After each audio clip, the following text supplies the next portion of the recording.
Giro di andata chiuso a 24 punti come l'anno scorso, un buon viatico.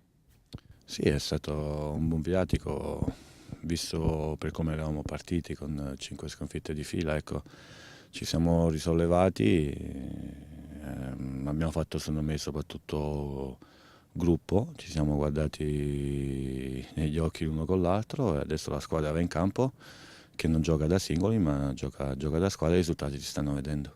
La difesa sta dando il suo contributo, mettendoci un po' a punto e sicuramente prendo meno gol rispetto alle prime giornate.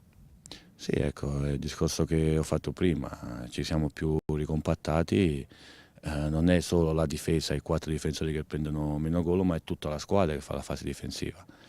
Come facciamo la fase difensiva, tutta la squadra fa anche quella offensiva. Ecco, io ho detto sempre che se ognuno di noi va in campo e pensa ai propri problemi, non si risolve niente. Il Chievo ha sempre dimostrato che fa risultati con prestazioni di gruppo e in queste partite si stanno vedendo. Sabato tocca al Bologna. L'andata è andata molto bene, questo ritorno, questo inizio di ritorno come lo vedi?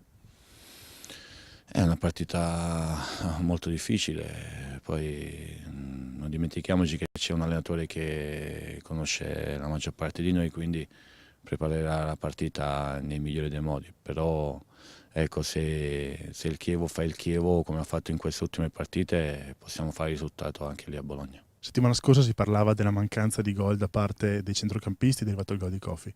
Questa settimana tocca la difesa?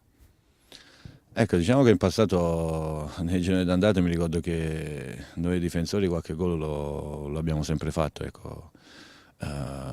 Prima sono stati gli attaccanti, adesso i centrocampisti e sicuramente adesso toccherà anche a noi sfruttare qualche palla inattiva, visto che siamo quasi tutti sopra il 1,90 m, di fare più situazioni pericolose e di fare gol soprattutto.